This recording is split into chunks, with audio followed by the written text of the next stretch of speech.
Hello everyone and welcome to my channel. I'm Ghazan Farali, and in this channel you will find solution to your economic and finance problem. Today our topic is the production possibility frontier curve, or in simple words, the PPF curve.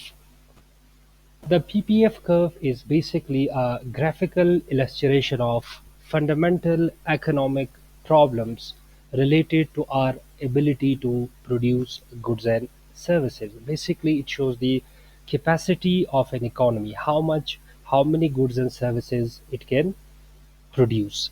Production possibility frontier curve shows the possible combination of goods and services available to an economy when resources are fully and efficiently used or employed. In other words, when we use all our resources, like our natural, our human resources, how many combination of goods and services we can produce. This production possibility frontier curve is illustrated with the help of a graph a curve where we have taken the private sector goods on the y-axis and the public sector goods on the x-axis. Public sector goods are those goods which are indivisible, inexcludable, and which are provided by the government to the people of the country. People do not pay directly for the public sector goods, they rather pay in the form of taxes. And the private sector goods are private goods which are purchased by the people. Only those people can purchase those goods who have the money to pay, or they are divisible, they are excludable. It depends on how many units you purchase.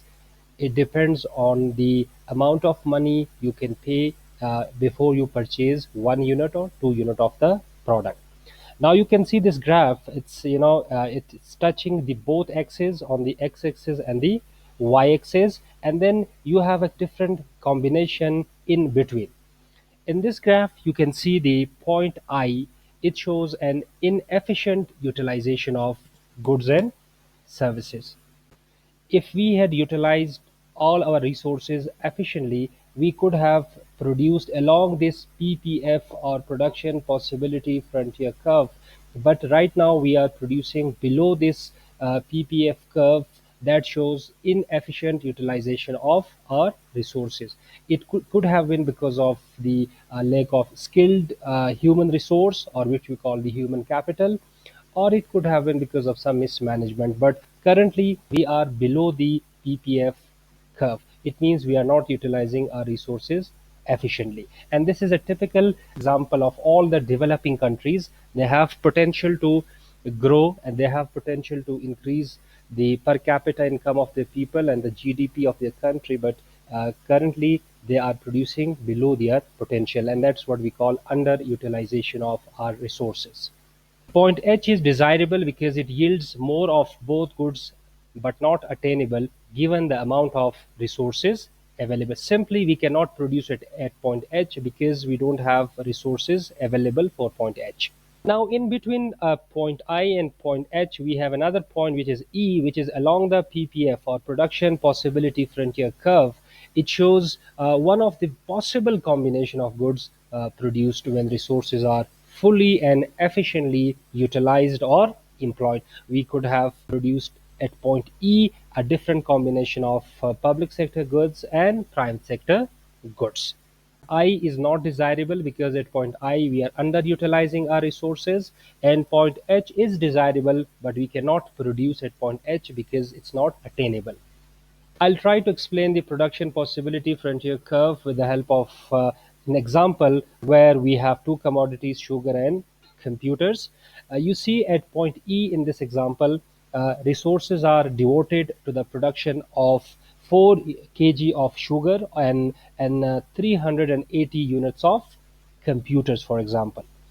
Now, if you want to produce 5 kg of sugar, that is, if you want to increase the production of sugar by 1 unit, it can only be possible if we decrease the production of computers by 80 units. That is, we are faced with a situation of trade-off, because if you want to increase the production of sugar, then you have to decrease the inputs available for the production of computers. It can be in the form of labor, it can be in the form of capital, or it can be in the form of other resources. Along the production possibility frontier, when you want to increase the production of one commodity, that can only be possible if we decrease the inputs or resources available for the second commodity. So it is a situation of trade-off. In order to increase one commodity or product, we have to decrease the production of the other commodity or product. To increase the production of one commodity without decreasing the production of the second commodity, production possibility frontier curve must shift to the right.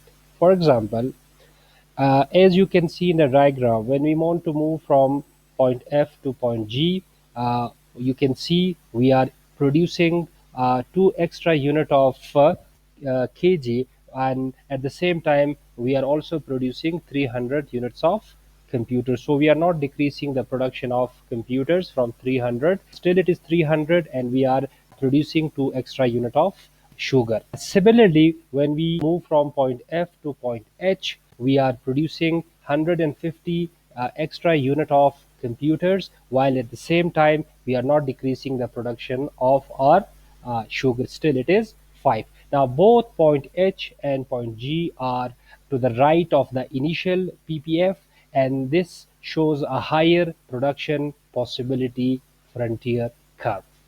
Before I conclude, in nutshell, production possibility frontier curve is a curve that illustrates the variations in the amounts that can be produced of two products if both depend upon the same finite resources for their manufacture. PPF also plays a crucial role in economics. It can be used to demonstrate the point that any nation's economy reaches its highest level of efficiency when it produces only what it is best qualified to produce and trades with other nations for the rest of what it needs. With this, I conclude my lecture. Thank you very much for watching. Like and subscribe for more educational videos.